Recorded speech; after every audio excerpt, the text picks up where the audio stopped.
Hey, hi. Welcome to Code with Issue. நம்ம இன்னைக்கு ஒரு முக்கியமான டாபிக் பார்க்க போறோம். என்னன்னா ஃப்ரீ டிசிஎஸ் என்கிட்டிக்கும் பெய்ட் டிசிஎஸ் என்கிட்டிக்கும் என்ன வித்தியாசம்ட்டு. இது நிறைய ஃப்ரெஷர்ஸ் வந்து குழம்பிருக்காங்க. என்ன இது ஃப்ரீ டிசிஎஸ் என்கியூட்டி என்ன பண்ணும், paid TCS NQT, even college student வந்து குழம்பிருக்காங்க. என்ன பண்ணுன்றத நம்ம தெளிவா வந்து இந்த வீடியோல நம்ம வந்து பார்க்கலாம். ஃப்ரீ டிசிஎஸ் என்கியூட்டில என்ன இருக்கும்? ரெஜிஸ்ட்ரேஷன் ஃபீ இருக்கவே இருக்காது. ஃப்ரீயா நம்ம வந்து ரெஜிஸ்டர் பண்ணலாம். டைரக்டா வந்து ஹையரிங் ப்ராசஸ் நடக்கும். கண்டக்ட் ஸ்பெசிஃபிக் இப்போ வந்து டிசிஎஸ்ல இருக்கிற ஓப்பனிங் ரோலுக்கு வந்து டைரக்டா வந்து ஹையரிங் வந்து நடக்கும். ஸோ நமக்கு என்னென்ன ஆப்பர்ச்சுனிட்டி கிடைக்கலாம்? நிஞ்சா கிடைக்கலாம், டிஜிட்டல் கிடைக்கலாம், பிரைம் ரோல் கிடைக்கலாம், பேஸ்ட் ஆன் ஆர் பர்ஃபார்மன்ஸ், ரைட்டா? ஃப்ரீ டிசிஎஸ் என்கியூட்டி ப்ராசஸ் எப்படின்னா, register on TCS next step. TCS next step register பண்ணோடனே apply for the hiring drive. பர்டிகுலராக ஹையரிங் டிரைவ் லிங்க்லாம் வரும், அதில் வந்து ஹையர் பண்ணுங்க. எக்ஸாம் மெயிலுக்கு வந்து டேட்டை கொடுத்து அட்டன் பண்ணுறதுக்கு டேட் வரும். மோஸ்ட்டாக என்கியூடிஐ எக்ஸாம் எங்கே அட்டன் பண்ணுவோம்னா டிசிஎஸ் அயான் சென்டரில் தான் நாம் வந்து அட்டன் பண்ணுவோம். ஓகேவா? இப்போ டிசிஎஸ் என்கியூட்டில் வந்து நம்ம நல்லா கிராக் பண்ணிட்டா, அவங்க வச்சிருக்க எலிஜிபிலிட்டி கிரிட்டேரியா வந்து மீன் பண்ணிட்டா, we get technical interview and HR interview. இது வந்து தனித்தனி பேனலாகவும் நடக்கும், இல்லைன்னா டெக்னிக்கல் ஹெச்ஆரும் ஜென்ரல் ஹெச்ஆரும் எம்ஆரும் சேர்ந்தே இருந்து நம்ம வந்து இன்டர்வியூ பண்ணுவாங்க, based on the scenery of the company. Next இந்த ரவுண்ட் வந்து செலக்ட் ஆயிட்டா ஆஃபர் லெட்டர் வந்து ஜென்ரேட் ஆயிடும் நம்மளோட டிசிஎஸ் நெக்ஸ்ட் ஸ்டெப் போர்ட்டல்ல. Then few months or weeks கழிச்சு ஜாயினிங் லெட்டர் வந்து. இதுதான் வந்து ஃப்ரீ டிசிஎஸ் என்கிட்டியோட ப்ராசஸ். சேலரி பேக்கேஜ் என்னவா இருக்குன்னா, நிஞ்சாவுக்கு வந்து 3.5 to 4 LP இருக்கு, டிஜிட்டலுக்கு 7+ LP, பிரைம்க்கு 9 to 12+ LP. இதுல டவுன் கிரேடும் நடக்க நிறையவே சான்ஸ் இருக்கு. இப்ப டிஜிட்டல்ல ஒழுங்கா பெர்ஃபார்ம் பண்ணலாம், அவங்களுக்கு ஏத்த மாதிரி அந்த கேண்டிடேட் இல்லைன்னா டவுன் கிரேட் ஆக வாய்ப்பு இருக்கு நிஞ்சா. இப்போ பிரைம்ல அவங்களுடைய எலிஜிபிலிட்டியில இல்லையா, அவங்க அந்த கான்ஃபிடென்ட் ஆஃப் திங் இல்லையா, அந்த ஸ்கில் இல்லைன்னா டிஜிட்டலுக்கு டவுன் கிரேட் ஆகும். இந்த ஒஸ்ட் கேஸ் வந்து பிரைம் டு நிஞ்சாக்கெல்லாம் போக நிறையவே சான்ஸ் இருக்கு. ஸோ இன்டர்வியூல பெர்ஃபார்ம் பண்றதும் ரொம்பவே முக்கியம். பெய்ட் டிசிஎஸ் என்கிட்டிங்கன்னா நம்ம வந்து எக்ஸாமுக்கு வந்து பே பண்ணுவோம்.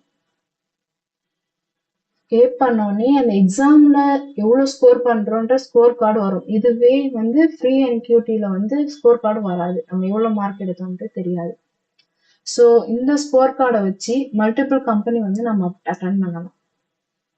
நாட் ஓன்லி டிசிஎஸ், நிறைய கம்பெனி வந்து நம்ம அட்டன் பண்ணலாம் இந்த ஸ்கோர் கார்டு வச்சு. இதோடைய வேலிடிட்டி வந்து 2 years தான். So benefits of paid NQT என்னன்னா, காக்னிட்டிவ் ஸ்கோர் சொல்லியிருந்தேன் இல்லையா, aptitude assignment, skill assignment, job portal வந்து ஆக்சஸ் பண்ணி நிறைய மல்டிபிள் கம்பெனிஸ் கிட்ட வந்து நம்மளோட ஸ்கோர் கார்டு வச்சு ஜாப் வந்து கெட் பண்ணிக்கலாம். இதோடைய வேலிடிட்டி வந்து 2 years நான் சொன்ன மாதிரியே. ஸோ காமனா இருக்க மிஸ் அண்டர்ஸ்டாண்டிங் என்னன்னா, பையிங் பெய்டு என்கியூட்டி வந்து டிசிஎஸ் கார்டு வந்து கேரண்டியா இருக்குன்றது அது ஒரு பொய். இப்போ ரியாலிட்டி என்னன்னா, டஸ் நாட் கேரண்டியா டிசிஎஸ் இன்டர்வியூ. டிசிஎஸ் இன்டர்வியூ வந்து கேரண்டியா கொடுக்குன்ற இது வந்து கிடையவே கிடையாது. அப்போ ஃப்ரீக்கும் பெய்டு கம்பேரிசன் என்னன்னா, ஃப்ரீ என்கியூட்டில டைரக்டா டிசிஎஸ் வந்து ஹையர் பண்ணிடலாம். இதுவே பெய்டு என்கியூட்டில ஸ்கோர் கார்டு எக்ஸாம் வச்சு நம்ம மல்டிபிள் கம்பெனி வந்து போற மாதிரி. அது அப்ப எப்படி சொல்லலாம்னா, TCS focused with multiple companies. TCS மட்டுமே வேணும்னா ஃப்ரீ என்கியூட்டி. இப்போ பெய்டு என்கியூட்டி போனோம்னா நாட் ஓன்லி டிசிஎஸ், மல்டிபிள் கம்பெனில வந்து நம்ம ஜாப் வந்து கெட் பண்ணிக்கலாம். இப்போ நம்மளுடைய கோல் வந்து டிசிஎஸ் மட்டுமே இருந்துச்சுன்னா, wait for free TCS NQT. இது எப்போ வரும்னா, இயர்லி ஒன்ஸ் தான், வருஷத்துக்கு ஒரு வாட்டி தான் வரும், ஃப்ரீயா வரும். அதாவது பேட்ச் பைஸ் பேட்சா கண்டக்ட் பண்ணுவாங்க. ஐ திங்க் 2024 to 26 இப்போ நடக்குது.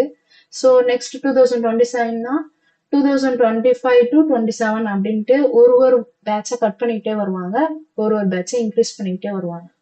That the thing from free TCS NQT. So இதை கிராக் பண்ணணும்னா ஃபோக்கஸ் ஆன் ஆப்டிடியூட், அப்புறம் கோடிங் ஸ்கில்ல இம்ப்ரூவ் பண்ணுங்க. அப்புறம் நான் சொன்ன மாதிரியே இன்டர்வியூவும் நல்லா பண்ணாதான் நமக்கான கரெக்டான ரோல் கிடைக்கும், இல்லைன்னா டவுன் கிரேட் இருக்கும். ஸோ இன்டர்வியூக்கும் ப்ரிப்பேர் பண்ணுங்க சைட் பை சைடு. இல்லை எனக்கு நிறைய ஆப்பர்ச்சுனிட்டி வேணும் அப்படின்னா டேக் பெய்டு என்கியூடி இஃப் அஃபோர்டபுளா இருந்தா மட்டும். யூஸ் ஸ்கோர் கார்டு, அந்த ஸ்கோர் கார்டை வச்சு எல்லா கம்பெனிக்கு வந்து கொடுத்து ஜாப் வந்து கெட் பண்ணிக்கலாம்.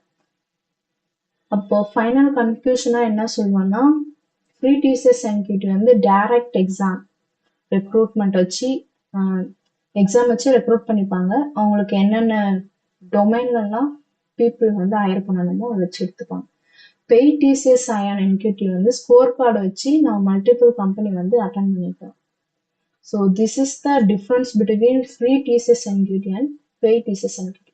ஸோ இது மாதிரி நிறையா கண்டென்ட் ரிலேட்டடாக நம்ம பார்க்கலாம். ஸோ கோடு வித் இஷ்யூ வந்து சப்ஸ்கிரைப் பண்ணிக்கோங்க. தென் தேங்க்யூ, பாய்.